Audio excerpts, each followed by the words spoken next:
4 दिवसांपूर्वी खालापूर ग्रामपंचायतीच्या 3 वेळा सरपंच राहिलेल्या 81 वय वर्ष असलेल्या बेबीताई साळवी या गावातील विहिरीत स्वच्छतेबाबत खालापूर नगरपंचायतीच्या मुख्याधिकारी श्रीमती कोमल कराळे यांच्या केबिनमध्ये विचारणा करण्यासाठी गेल्या।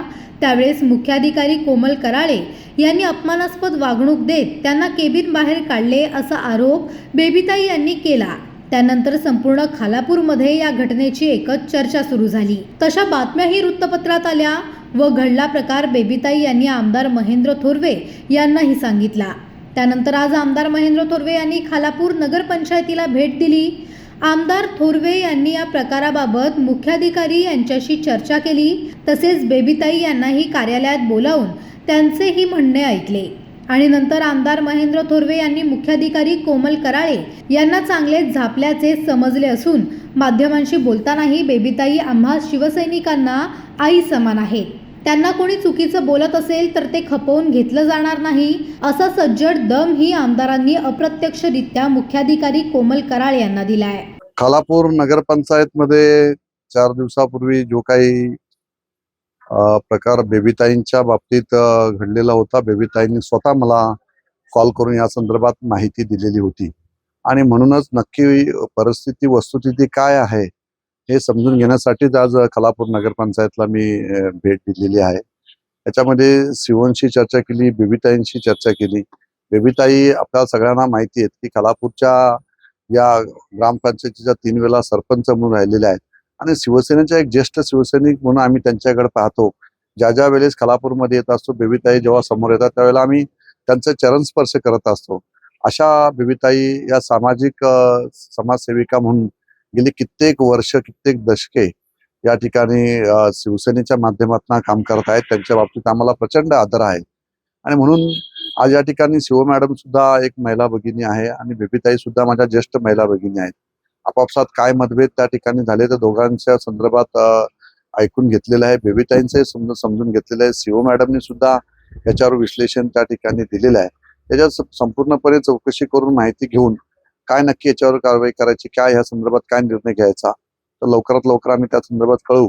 परंतु बेबीताई संदर्भात नेहमी आदर आहे, आदर राहील। माझी संपूर्ण शिवसेनेची बॉडी, नगराध्यक्ष असतील, आमची संपूर्ण शिवसेनेची टीम या ठिकाणची असेल, बेबीताईंचा आदर हा कायमस्वरूपी या ठिकाणी राहील आणि बेबीताईंबद्दल चुकीचं कोण वक्तव्य करत असेल तर ते खपवून घेतलं जाणार नाही। त्यामुळे बेबीताईंबाबतीत जर काही गैरसमज झाले असतील तर शिवनं तशा सूचना त्या ठिकाणी दिलेल्या आहेत की अशा प्रकार यापुढे घडता कामा नये, कारण बेबीताई हे आमच्यासाठी सर्व समाजाच्या त्या मी त्यांना आई समानच, माझी आईच आहेत, अशा पद्धतीने आम्ही त्यांची रिस्पेक्ट ठेवत असतो। त्यामुळे बेबीताईबद्दल आम्ही सगळे सकारात्मक आहोत। बेबीताईंना सुद्धा त्या संदर्भात सांगितलेलं आहे की काही जरी अडचण यापुढे तुम्हाला आली तर प्रत्यक्ष मला त्या ठिकाणी कळवावं।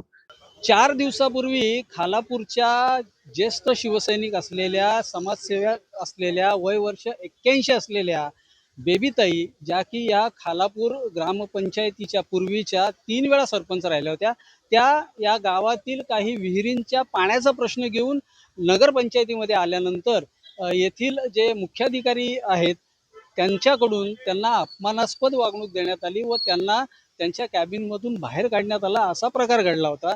नक्की त्या दिवशी काय घडलं हे जाणून घेण्यासाठी आपल्या सोबत स्वतः बेबीताई आहेत। बेबीताई नमस्कार, तुमचं स्वागत आहे नवराष्ट्रमध्ये।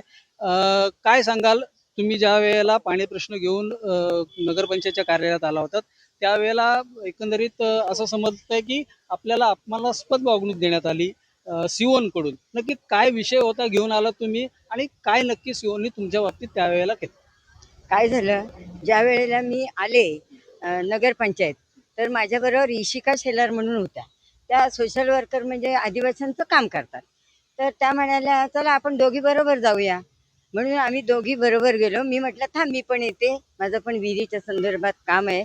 तर आम्ही दोघी आलो। त्यांनी त्यांचा आदिवासी वाडीचा प्रश्न मांडला।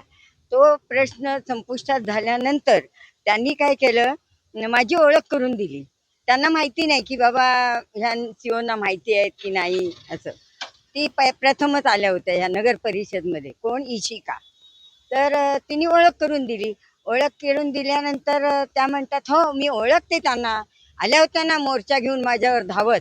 म्हणजे ही सूडबुद्धीचं वाक्य झालं आणि माझा प्रश्न राहिला बाजूलाच।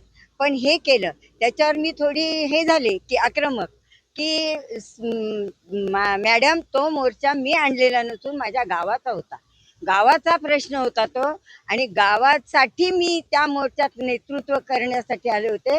कारण मला चुलीजवळ बसून चालणार नव्हतं. मी 15 वर्ष सरपंच होते आणि मला चुलीजवळ बसण्याची सवय नाही, जरी बाई असले तरी. ह्या संदर्भात मी आले आणि तुम्ही हा विषय का काढलात, त्याच्यावरून मी थोडी हे झाले. पण तिने लगेच शिपायाला बोलून तुम्ही यांना बाहेर काढ, यांना बाहेर बसव आणि पाणी दे. मी म्हटलं इतकी मी हे झालेली नाही आणि मी गप्प तिथून आले, कारण कायदा पण हातात घ्यायचा नाही. माझी पोरं सगळी माझ्या पाठीशी असणारा माझा गाव म्हणाला की तू काय म्हणजे काहीतरी करून यायचाच गोंधळ. मी म्हटलं नाही, कायदा हातात घेऊन मी काही करणार नाही. आणि त्याप्रमाणे मी आले घरी आणि संध्याकाळी मुलगा आला माझा, दोन्ही मुलगे आले, मनोज आणि अतुल. मग त्यांच्या कानावर ही गोष्ट झाली. मग त्यांनी जिकडे तिकडे हे केलं. पण आज प्रथम मी फोन केला असेल तर माझ्या आमदारांना, कारण आपण निवडून दिलेले आमदार आहेत, ते जबाबदार आहेत.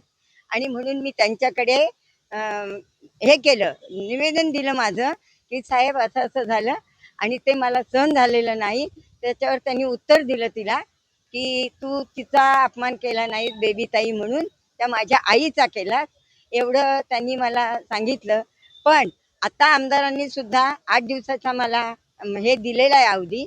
8 दिवस जर नाही घडलं तर मी ज्यांना ज्यांना पत्र दिलेत त्यांना मी भेटणार. कोकण आयोग काय करते ते बघणार. 8 ते 10 दिवसात साहेब काय करतात ते बघणार. कोकण आयुक्त सगळं माझ्या काय मला मोठं जड नाहीये. नाही तर मी उपोषण करणार. या वयात जरी मी उपोषण करताना काही जरी झालं त्याला जबाबदारी सिओ राहील, एवढंच मला सांगायचंय. तर एकंदरीत आपण ऐकलं की 81व्या वयातही बेबीताईंचं जे काही आपण समाजसेवेचा एक अंग म्हणा किंवा त्यांचं राजकीय अंग म्हणा, ज्या शिवसेनेतून त्या काम करत राहिलेल्या आहेत, ते आजही दिसते. लोकांच्या मदतीसाठी किंवा त्यांच्या समस्यांसाठी त्या इथं आल्या होत्या, पण त्यांना जी वागणूक मिळाली ती त्यांना पटली नव्हती. आज आमदार महेंद्र थोरवे स्वतः नगरपंचायतीमध्ये आले. त्यांनी सिओनचं म्हणणं पूर्णपणे ऐकून घेतलं.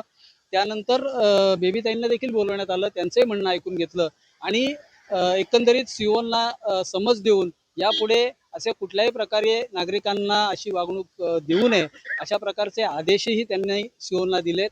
व 8 दिवसाचं एकंदरीत यांना बेबीताई यांना 8 दिवसामध्ये योग्य तो निर्णय घेतला जाईल असं देखील आमदारांनी त्यांना सांगितलेलं आहे.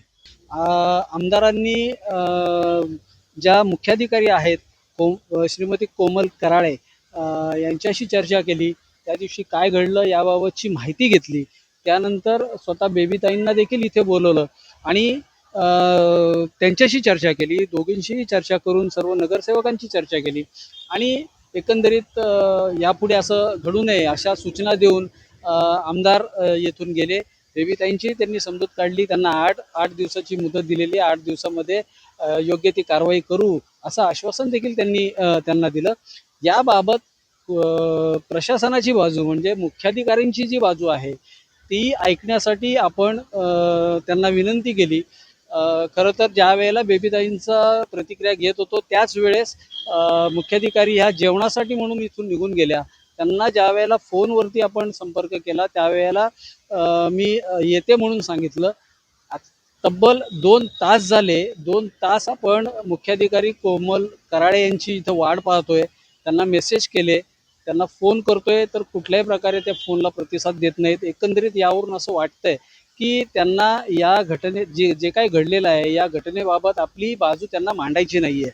याच्यातून यापूर्वी देखील ज्या मुख्याधिकारी कोमल कराळे आहेत यांच्याबाबत अनेक असे आरोप ऐकायला मिळत होते. लोकांकडून त्यांच्या वागण्याबाबत प्रश्नचिन्ह उपस्थित केले जात होते. कुठल्याही प्रकारचं जे काही सहकार्य आहे लोकांप्रती, नागरिकांप्रती, याबाबत त्यांच्या अनेक तक्रारी आपल्याकडेही येत होत्या.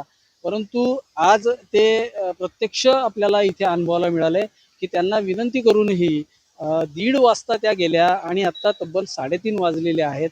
अजूनही त्या आपल्या कार्यालयात आल्या नाहीत किंवा आपल्या कुठल्याही फोनला त्या प्रतिसाद देत नाहीये. सुरुवातीला त्या येतो म्हणून सांगितलं, परंतु त्या काही आलेल्या नाहीत. यावरून एकंदरीत त्यांना त्यांची स्वतःची जी काही बाजू आहे ती मांडायचं नाही, असंच एकंदरीत यातून समोर आलेलं आहे. प्रवीण जाधव, नवराष्ट्र, खालापूर, रायगड.